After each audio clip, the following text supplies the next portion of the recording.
Kepala Staf Kepresidenan Republik Indonesia Muldoko kepada sejumlah wartawan mengatakan bahwa usaha mikro kecil menengah atau UMKM di Indonesia menjadi backbone perekonomian nasional.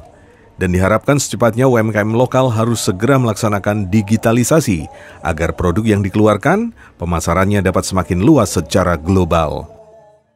Kunjungan Muldoko bersamaan dengan pelantikan 15 DPC Barisan Muda Wirausaha Indonesia se-Jawa Tengah. Dalam kesempatan itu, Muldoko menyempatkan dialog bersama pelaku UMKM, bahkan ikut mencoba makanan hasil produk UMKM Kabupaten Pekalongan, Kota Pekalongan, dan daerah lainnya.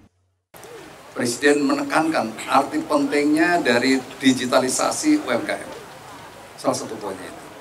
Nah, ini saya sangat semangat kalau melihat perkembangan UMKM Indonesia. Karena memang UMKM Indonesia itu menjadi backbone dari perekonomian nasional. Kemarin kita dihantam COVID, pada awalnya UMKM memang cukup merasakan. Tapi alhamdulillah dalam perkembangannya ternyata UMKM punya daya tahan yang sangat tinggi sehingga dia bisa survive. Saya pikir Pekalongan punya brand, ya. Brand Pekalongan di antaranya memiliki resources di sektor batik, ya. Untuk itu ini perlu dieksplorasi terus-menerus dan pada akhirnya bisa memahami kemauan pasar seperti apa. Dan harus disesuaikan dengan semangat anak-anak muda sekarang dalam menikmati batik itu, biar kita nggak stagnan. Ya. Harapan ke depan Bapak dengan Pak?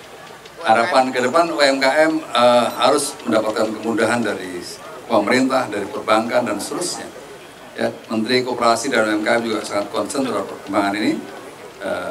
Jadi kalau perlu dukungan KUR dan seterusnya, pemerintah menyiapkan sejumlah anggaran yang cukup besar. Terkait ancaman resesi tahun depan gimana, Pak? Ya, Indonesia perlu waspada, tetapi kita tidak perlu terlalu pesimis, ya. Memang sejumlah lembaga dunia melihat bahwa akan ada resesi. Indikasinya dari mana? Dari pertumbuhan, dari inflasi, dan dari nilai mata uang sebuah negara. Ini tiga hal ini direspon oleh berbagai bank di negara-negara tersebut dengan bunga yang tinggi, dan inilah indikasi akan terjadi resesi. Tapi di Indonesia dalam kuartal kemarin ketiga masih punya pertumbuhan 5,73%. Ini sesuatu yang membanggakan dan kita bersyukur di tengah-tengah dunia yang saat ini sedang lesu. Perannya akan diambil Pak, gimana Pak nanti Pak? Peran yang akan diambil tentu BI punya kebijakan-kebijakan khusus untuk itu.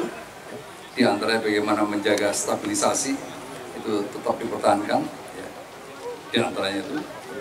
Berikutnya mengurangi pengeluaran masyarakat, itu juga menjadi atensi pemerintah. Berikutnya mengurangi pengeluaran, meningkatkan pendapatan, ya. Di antaranya insentif yang diberikan itu adalah upaya untuk meningkatkan pendapatan. Termasuk rokok batangan mungkin Pak? Itu terlalu teknis, ya. Pak, mengenai isu reshuffle sendiri Pak? Isu reshuffle, gua ayolah. UMKM Kabupaten Pekalongan cukup kreatif, respon terhadap keinginan pasar, dan ada diversifikasi hal baru yang perlu dikembangkan. Apalagi Kabupaten Pekalongan punya brand diantaranya memiliki potensi batik. Untuk itu perlu dieksplorasi terus yang pada akhirnya dapat memahami kemauan pasar sehingga bisa disesuaikan dengan keinginan anak muda sekarang dalam menikmati batik dan dengan begitu tidak stagnan. Tim Liputan KJEN TV.